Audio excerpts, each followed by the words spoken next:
नमस्कार दोस्तों, स्वागत है आप सभी का। और आज हम बात करेंगे बौद्ध धर्म एवं जैन धर्म के बाद शैव धर्म तथा अन्य धर्मों के बारे में। तो आइए शुरू करते हैं। और शुरू करने से पहले जिनको भी ये वीडियो पसंद आए, कृपया लाइक शेयर सब्सक्राइब करके बेल आइकॉन यानी जो घंटी का बटन है उसको बजाना ना भूलिएगा। तो चलिए शुरू करते हैं। सबसे पहले हम देखेंगे शैव धर्म के बारे में। तो शैव धर्म जैसा कि नाम से ही संबंधित है कि भगवान शिव से संबंधित होगा। तो कहता है कि भगवान शिव की पूजा करने वालों को शैव एवं शिव से संबंधित धर्म को शैव धर्म कहा गया है। यानी जो भगवान शिव की पूजा करते हैं तथा जो शिव से संबंधित है उसी को ही शैव धर्म कहते हैं। शिवलिंग उपासना, शिवलिंग पूजा करने का जो प्रारंभिक पुरातात्विक साक्ष्य है वह हमें हड़प्पा संस्कृति से यानी हड़प्पा सभ्यता या सिंधु घाटी सभ्यता के अवशेषों से मिलता है। जैसे कि हमने इससे पहले वाले वीडियो में बात भी किया था। ऋग्वेद में शिव के लिए रुद्र नामक देवता का उल्लेख है और अथर्ववेद में शिव को भव, सर्व, पशुपति एवं भूपति कहा गया है। अथर्ववेद में लिंग पूजा का पहला स्पष्ट वर्णन मत्स्य पुराण में मिलता है। महाभारत के अनुशासन पर्व से भी, अनुशासन पर्व एक महाभारत में था, तो वहां से भी लिंग पूजा का वर्णन मिलता है। रुद्र की पत्नी के रूप में पार्वती का नाम तैत्तिरीय अरण्यक में मिलता है। अरण्यक क्या है, जिन्होंने जो ऋग्वेद है उसमें मैंने समझाया है। जो वेद के बारे में मैंने बात किया जिस वीडियो में, उसमें जाके आप लोग देख सकते हैं। तो शिव की पत्नी की सौम्य रूप है, यानी कि कई रूप हैं, जैसे पद्मा, पार्वती, उमा, गौरी एवं भैरवी।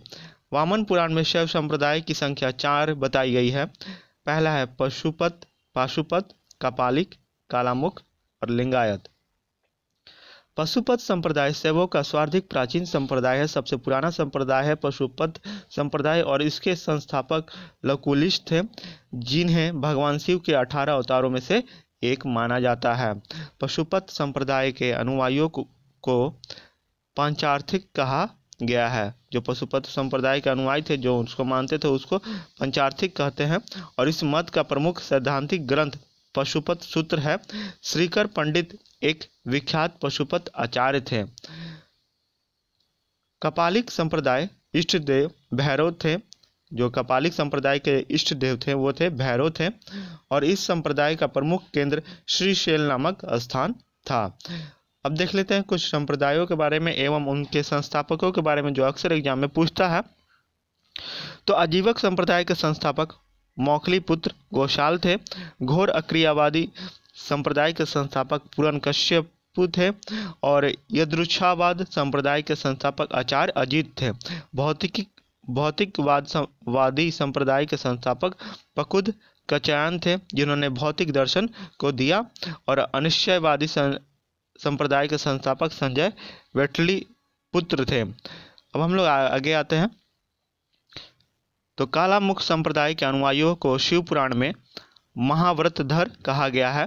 जो कालामुख संप्रदाय को मानते थे उनको शिव पुराण में महाव्रतधर कहा गया है। और इस संप्रदाय के लोग नर कपाल में, यानी जो मनुष्यों का कपाल होता था, उसी में भोजन, जल तथा सूर्यपान करते थे।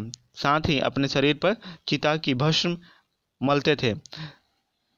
लिंगद संप्रदाय दक्षिण में प्रचलित है। जो हमारा साउथ इंडिया है वहाँ पे लिंगद संप्रदाय काफ़ी प्रचलित है और इन्हें जंगम भी कहा जाता है, जंगम नाम से भी जाना जाता है। इस संप्रदाय के लोग शिव लिंग की उपासना करते हैं। शून्य संपादन लिंगायतों का मुख्य धार्मिक ग्रंथ है। वैष्णव पुराण में लिंगायत संप्रदाय के प्रवर्तक अल्लभ प्रभु तथा उनके शिष्य बासव को बताया गया है। इस संप्रदाय को वीरशैव संप्रदाय भी कहा गया है या कहा जाता है। बासव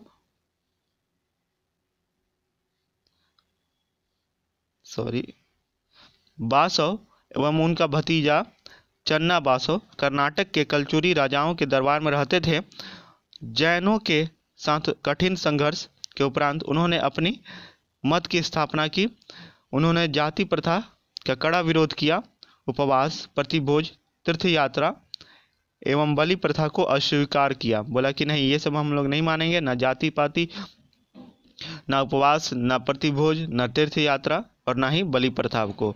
बाल विवाह का भी विरोध किया इन्होंने और विधवा विवाह की अनुमति दी।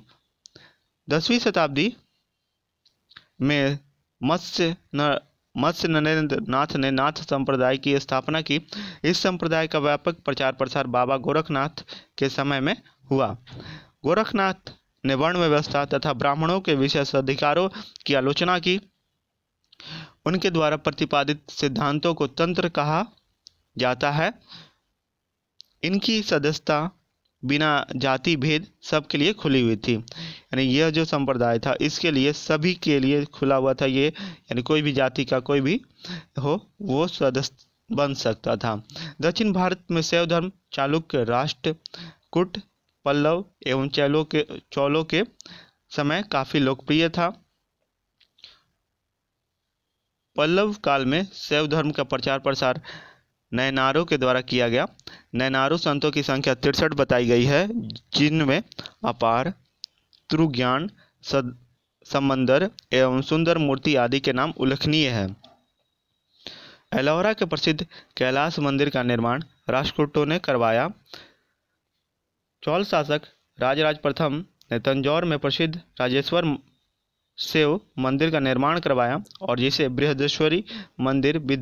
बृहदेश्वर मंदिर के नाम से भी जाना जाता है। कुषाण शासकों की मुद्राओं पर शिव एवं नंदी के साथ अंकन प्राप्त हुए हैं। जो कुषाण शासक थे उनके जो सिक्के थे उस पर शिव और नंदी का चित्र अंकन है बना हुआ है। पशुपति मंदिर जो कि नेपाल में है, नेपाल की राजधानी काठमांडू के 3 किलोमीटर उत्तर पश्चिम में बासमती नदी के किनारे देवपाटन गांव में स्थित है। एक शिव मंदिर है। नेपाल के धर्मनिरपेक्ष राष्ट्र बनने से पहले यह मंदिर राष्ट्रीय देवता भगवान पशुपतिनाथ का मुख्य निवास स्थान माना जाता है। इस मंदिर परिसर को सन 1989 में यूनेस्को के विश्व संस्कृति विरासत स्थल के रूप में सूचीबद्ध किया गया। मुख्य मंदिर का निर्माण वास्तुकला की नेपाली पैगोडा शैली में हुआ। आगे हम लोग बात करेंगे अब वैष्णव धर्म के बारे में। तो वैष्णव धर्म के विषय में प्रारंभिक जानकारी यानी शुरुआती जानकारी हमें उपनिषदों में मिलती है और इसका विकास भगवत धर्म से हुआ। नारायण के पूजक मूलतः पंचरात्र कहे जाते थे। वैष्णव धर्म के प्रवर्तक कृष्ण थे, जो वृषण कबीले के थे और जिनका निवास स्थान मथुरा था। कृष्ण का उल्लेख सर्वप्रथम छंदोगय उपनिषद में देवकी पुत्र और अंगिरास के शिष्य के रूप में हुआ। वासुदेव कृष्ण का सबसे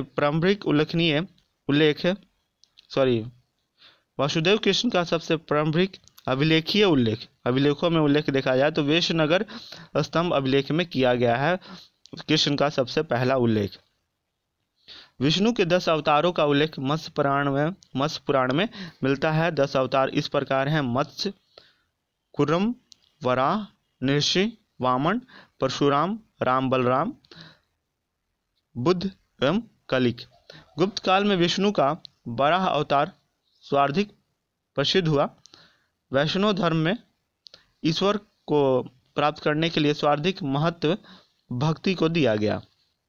कहा गया कि भक्ति के माध्यम से ही आप ईश्वर को प्राप्त कर सकते हैं। वह भगवान विष्णु के सुदर्शन चक्र में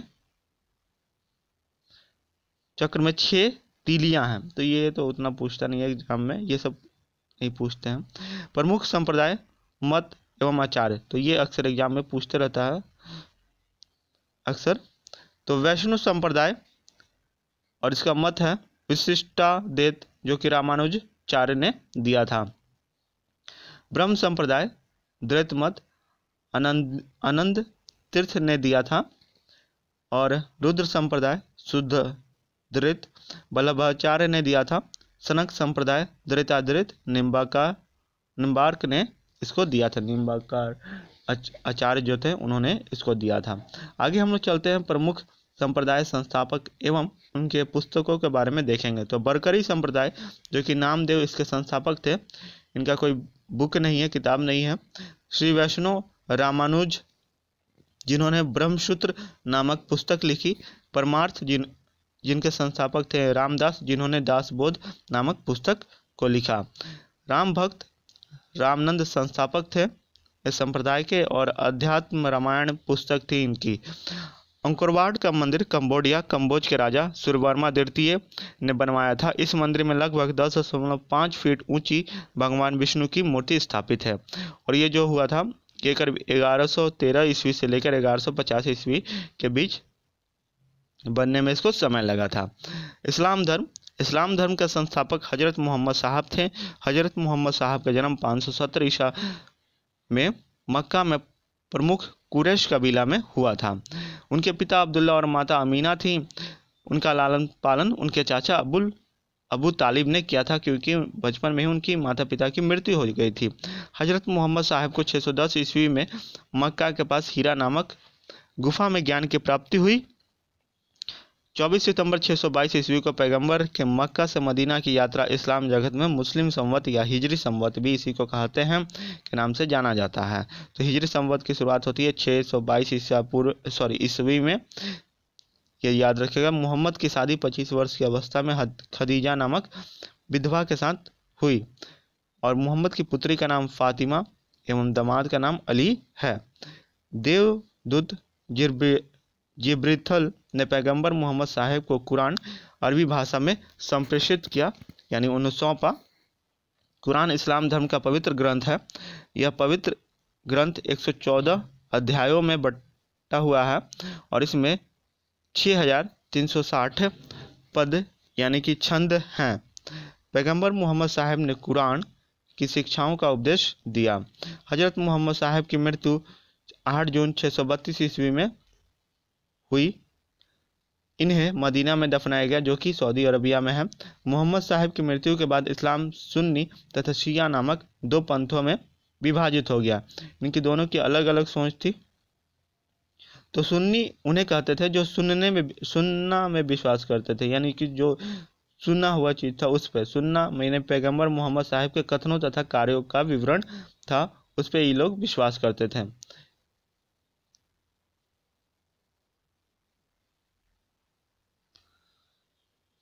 सिया अली शिक्षाओं में विश्वास करते थे यानी जो कि इनके दामाद थे पैगंबर मोहम्मद साहब के, उनके बातों पे विश्वास करते थे। मोहम्मद साहब का न्याय सम्मत उत्तराधिकारी जो थे यानी उचित अधिकारी जो थे वो अली ही थे और अली मोहम्मद साहब के दामाद भी थे।